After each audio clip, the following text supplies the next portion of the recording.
ഞാൻ പെട്ടി കെട്ടണ പോലെ കിട്ടൂല. അങ്ങനെ പെട്ടി കെട്ടാനല്ല. ഫെബി ഓസ്ട്രേലിയ വന്നപ്പോൾ ഇവിടെ കാണാൻ പോയി. എന്നിട്ട് തിരിച്ചു വന്നിട്ട് എന്നോട് പറഞ്ഞില്ല, ഡയറക്റ്റ് മമ്മീനോട് പറഞ്ഞ് ഞങ്ങളെ സെറ്റാക്കിയിട്ട് ചേട്ടാ എനിക്കൊരു ലൈൻ സെറ്റാട്ടോ.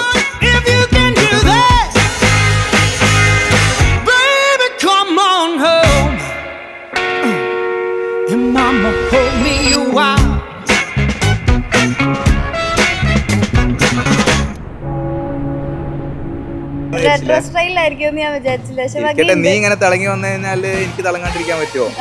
ഞാനൊരു സാധാ കോട്ട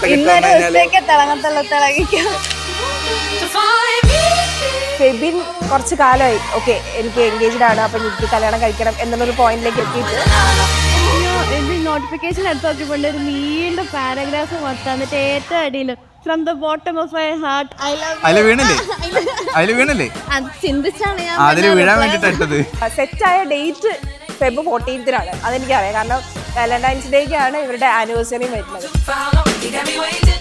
കുറേ കാലത്ത് പ്ലാനിങ് എന്ന് പറഞ്ഞു കഴിഞ്ഞാൽ ഏട്ടന്റെ കല്യാണം പറയേണ്ടി വരും. എന്തോ ഒരു ദുരുദ്ദേശം കൊണ്ട് ഫെബി ഓസ്ട്രേലിയ വന്നപ്പോൾ ഇവിടെ കാണാൻ പോയി.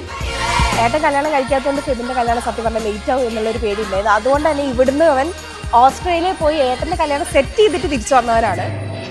ചേട്ടനും ചേച്ചിനെയും സൈഡാക്കി ചേട്ടനും ചേച്ചിനും എല്ലാം കഴിഞ്ഞല്ലോ എല്ലാം തട്ടി സെറ്റാക്കി കൊടുത്തിട്ട് വേഗം പറഞ്ഞയച്ചു, എനിക്കുള്ള വഴിയാക്കി, ഞാൻ ഇവിടെ വരെ എത്തിച്ചു.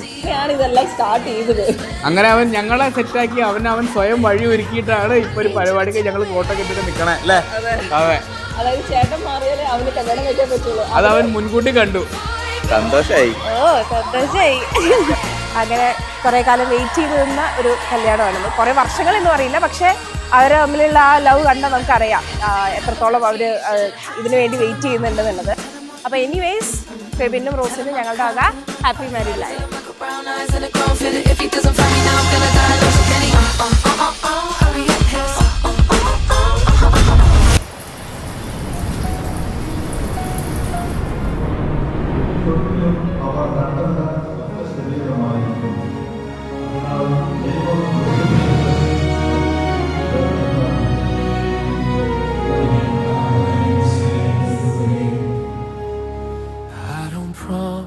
Skies without rain, or a life untouched by pain, but I promise to stand through the storm, to hold you when the night feels long.